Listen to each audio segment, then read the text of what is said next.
자, 우리나라에서 가장 유명한 왕이라고 하면 누가 있을까요? 세종대왕. 세종대왕이죠. 세종대왕입니다. 자, 세종대왕은 많은 업적을 남긴 것으로 유명해요. 여러분들이 생각하는 업적 중에 기억에 남는 게 있다면 뭐가 있어요? 한글 창조?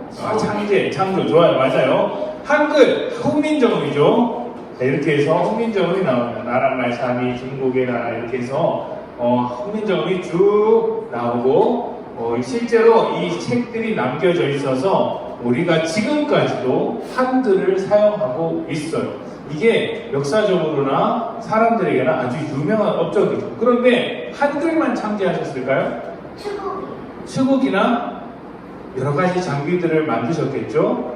이런 장영실 같은 사람을 중용을 해서 사람들에게 필요한 과학 기술을 발전시키기도 했어요. 그리고 이 당시에는 정말 놀랄만한 기술들, 지금 봐도 야 이런 기술을 가지고 만들었다고 할 만큼 유명한 기술들이 많이 있었어요. 추구기도 있었고 위에는 해시계 같은 것도 있었고 해시계뿐만 아니라 물로 된 시계도 만들어서 시간이 되면 종이 땡땡 울리도록 그렇게 만든 것도 있었어요. 또 이런 것만 있었을까요? 과학에도 유명했고 한글도 만들었어요. 또 뭐가 있어요? 옛날 사람들은 뭐 먹고 살았어요? 당연히 우리도 밥 먹고 살듯이 옛날 사람 밥을 먹고 살았겠죠? 옛날 사람들이 가장 많이 했던 일이 무엇일까요? 세금 내기? 자, 옛날 사람들이 가장 많이 했던 것 중에 하나는 농사일이었어요. 농사짓기였어요. 근데 이 당시의 사람들은 중국에서 농사하는 방법을 배워와서 했기 때문에 우리나라 실정에 안 맞는 것들이 너무나도 많았어요. 언제 씨앗을 심고 언제 추수를 하고 이런 것들이 쭉 일정이 나와 있는데 우리나라 날씨랑은 너무 맞지 않는 거예요. 그래서 세종대왕님이 우리나라의 실정에 맞도록 농사법을 만든 게 농사직설이에요. 그래서 사람들이 중국의 방법이 아니라 우리나라의 방법으로 농사를 짓기 시작한 것이죠. 자, 이런 수많은 일들이 세종대왕에게 있었어요. 이것만 있었을까요? 아니에요. 국방을 튼튼히 해서 나라의 영토를 지키는 일도 있었고 또 억울한 일을 당하지 않도록 법과 제도를 잘 정비한 일도 있었어요. 그래서 우리나라 조선시대 아주 유명한 법전 중에 경국대전이라는 게 있는데 이게 세종대왕 때부터 만들어진 것이라고 알려져 있어요. 세종대왕님은 어느 한 가지를 잘한 게 아니라 여러 가지를 잘했고 그 덕분에 백성들이 어떻게 살아갈 수 있었을까요?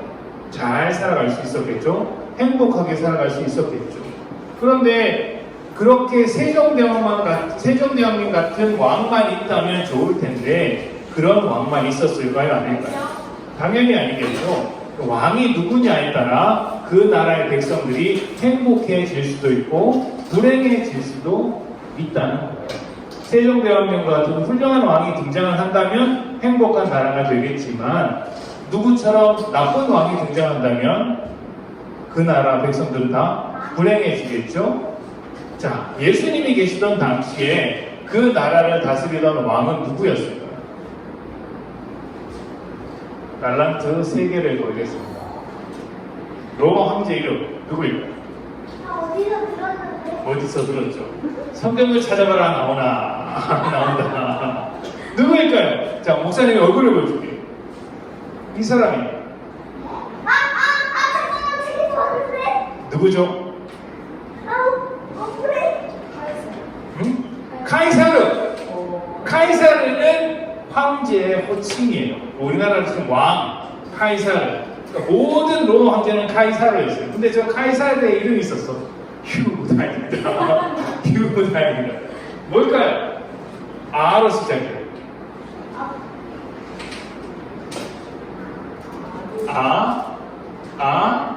아메리카노? 아닙니다. 아우구스투스라는 황제예요. 로마는 아우구스투스 황제라는 사람이 다스렸는데 그 로마 카이사 아우구스투스.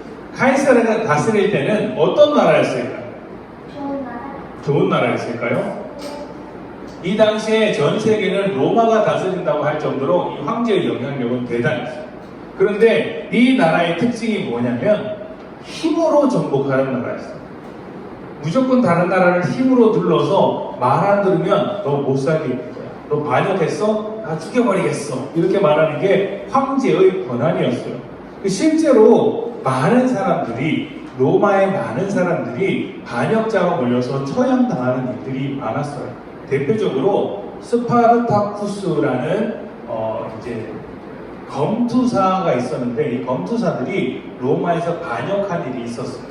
그러자 그 반역에 가담한 사람들을 색출해서 몇 명을 처형시켰냐면 한 번에 6,000명을 처형시켰어요. 6,000명을 처형시켜서 어떻게 했을까요? 그 사람들을 다 십자가에 못 박아서 매달아뒀어요. 그래서 멀리서 로마로 들어오는 길에 보면 그 길을 가로수처럼 다 십자가를 꽂아놓고 사람들을 매달아둬요. 사람들이 보면 뭘 알까요? 아, 로마에 반역했다가는 이렇게 되겠구나라는 것을 보여주기 위해서 저 언덕에 쭉 산 등성으로 쫙 십자가로 도배를 했던 거예요. 몇 명을? 6,000명. 6,000명. 엄청난 많은 숫자죠? 근데 로마는 이렇게 한 게 한두 번이 아니었던 거예요. 말 안 들어? 힘으로 꽝! 너 조금 나한테 반역을 해? 힘으로 꽝! 이렇게 눌러버렸던 거죠. 자, 황제가 그렇게 하는데 다른 사람들은 다르게 할 수 있을까요? 황제가 힘으로 꽝 하면 다른 곳에서는 어떻게 할까요? 학교에서는 어떻게 할까요? 학교에서도 뭔가 부족하고 마음에 안 들면 힘으로 꽝! 집에서도 엄마 아빠 말을 안 들으면 엄마 아빠가 어떻게 해요? 힘으로 꽝! 진짜 그랬어요. 그래서 로마 시대에는 아이가 태어났는데 아빠 마음에 안 들잖아요. 그럼 그 아이의 다리를 잡고 강에 던졌어. 아이가 태어났는데 좀 몸에 신체가 불편하다 그러면 그 아이를 저 멀리 던져버리는 일도 있었어요. 아빠가 그렇게 해도 된다라고 알려줬어요. 무서운 일이죠. 왜 그런 일이 많이 벌어졌을까요? 로마는 힘과 권력으로 다스리는 나라였기 때문입니다. 그래서 힘으로 꽝꽝꽝 하는 것을 보고 뭐라고 하냐면 로마의 평화, 팍스 로마나라고 불렀어요. 평화라고 하니까 괜찮은 거 아니야 라고 생각할지 모르겠지만 팍스 로마나는 로마식 평화였어요. 로마식 평화. 뭐냐면 말 안 들으면 힘으로 꽝꽝꽝. 힘으로 꽝꽝꽝 하니까 사람들이 어떻게 해요? 조용히 가만히 아무 말도 안 하고 있는 거예요. 이게 로마식 평화였어요. 자, 그때 예수님께서 세상으로 오시면서 이렇게 말씀하셨어요. 로마 가운데 살고 있는 사람들 속에서 예수님이 이렇게 말하신 거예요. 자, 너희 가운데 무엇이 왔다? 하늘나라가 왔다. 너희에게 하늘나라가 왔다. 하나님 나라가 왔다. 라고 말씀하셨던 거예요. 자, 로마는 누가 다스리는 나라죠? 황제. 그럼 조선시대는 누가 다스리는 나라죠? 조선시대 왕이 다스리는 나라죠. 그럼 조선시대 왕이 누구냐에 따라서 그 나라의 색깔이 달라지고 또 로마의 황제가 누구냐에 따라서 로마의 색깔이 달라진다면 하늘나라, 하나님 나라는 누구의 색깔을 따라가게 될까요? 하나님 색깔을 따라가게 되겠죠. 그래서 우리가 죽은 뒤에 하나님 나라에 가게 될 텐데 예수님을 믿는 사람은 모두 죽은 뒤에 하나님 나라에 가게 될 텐데 하나님 나라에 가게 되면 무엇을 할까요? 여러분 생각해 본 적 있어요? 하나님 나라에 가면 무엇을 할까요? 놀아요. 축구해요. 목사님이 어렸을 때 어떤 목사님이 이제 주일학교에서 설교를 하는데 여러분 천국에 가면 뭐가 있는지 알아요? 기도했어요. 뭐해요? 뭐요? 목사님 기대하고 물어봤거든. 뭐해요? 그러니까 목사님 그러시는 거예요. 여러분 하나님과 24시간 예배할 거예요. 즐겁죠? 라고 하는데 헐 충격받았어. 헐 아니 그러면 저 지겨운 설교를 24시간 들어야 된다고 말이구나. 나 재미없는데 갑자기 천국 가기 싫은 거야. 그래서 목사님 물어봤어요. 그럼 지옥 가면 뭐해요? 천국 가면 뭐 할까요? 24시간 이렇게 예배 드리면 좋을까요? 야 너무 그렇게 아니요 이런 그렇잖아. 좀 좋은 티 좀 내줘야지. 맞아요. 천국 가면 뭘 하냐면 여러 가지 것들을 할 거예요. 여러분들이 지금 하고 있는 것들을 다 누리고 있을 텐데 한 가지가 달라져. 지금은 세상 사람들이 세상의 지배를 받고 죄를 따라 살고 있지만 저곳에는 누가 다스리는 나라라고요? 하나님께서 다스리는 나라. 하나님은 우리를 뭐 하시는 분이에요? 사랑하시는 분이세요. 그래서 그 나라는 누구나 다 사랑을 하는 나라라고 볼 수 있어요. 우리가 가장 사랑하는 사람들과 서로 살아가면서 즐겁게 살아가는 곳. 그곳에는 축구도 할 것이고 놀기도 할 것이고 게임도 할 것이고 신나게 놀겠죠. 우리가 하고 싶은 것들을 즐거운 마음으로 하는 거예요. 여러분 게임 하다가 싸워요 안 싸워요? 싸울 건데 롤 하는 사람 할 텐데 피파 하는 사람 할 텐데 그거 하면서 나랑 같은 편이 별로 못하면 짜증 나요 안 나요? 나겠죠? 그래도 서로 위로하면서 사랑하면서 즐겁게 게임할 수 있는 나라가 하나님 나라예요. 그래서 예수님께서 미리 천국에 가서 우리가 경험하는 하나님 나라가 아니라 이곳에서 하나님 나라의 맛을 보여줄게 하면서 했던 일들이 있어요. 첫 번째는 뭘까요? 발을 씻겨주시는 일이에요.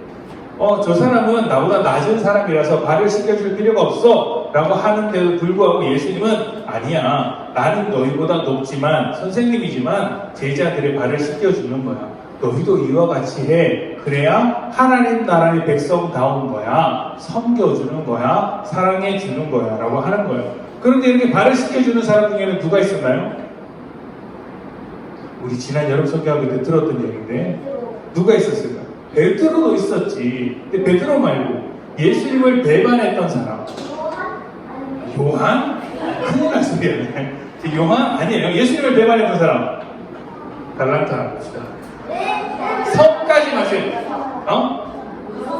가. 아니야. 뒤에 주원이가 이야기했잖아. 자, 큰 소리로.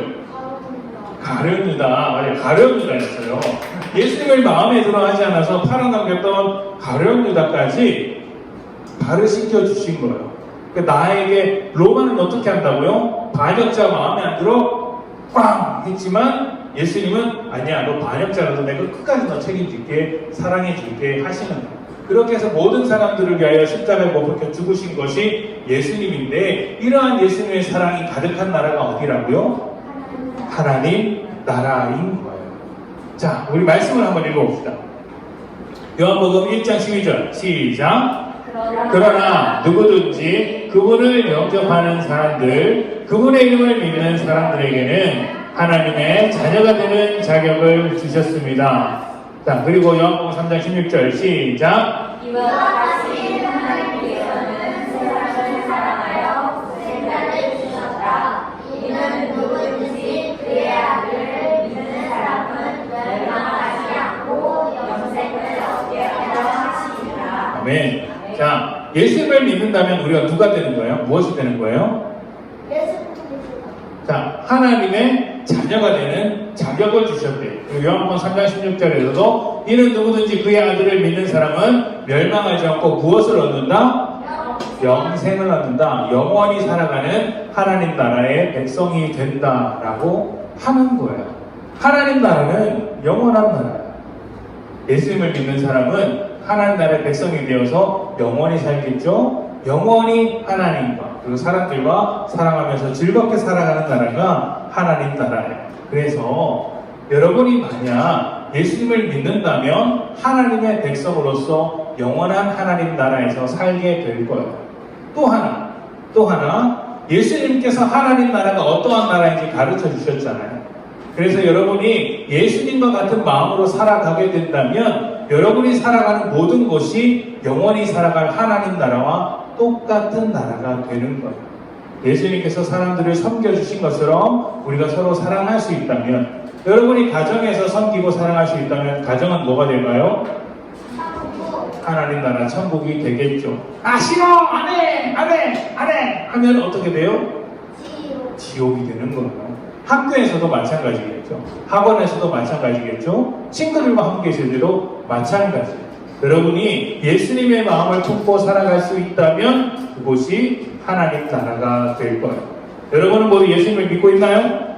네. 여러분의 가정과 학교가 하나님 나라가 되기를 원하나요? 네. 여러분이 예수님의 마음을 품고 하나님 나라로 만들어가기를 축복합니다. 아멘.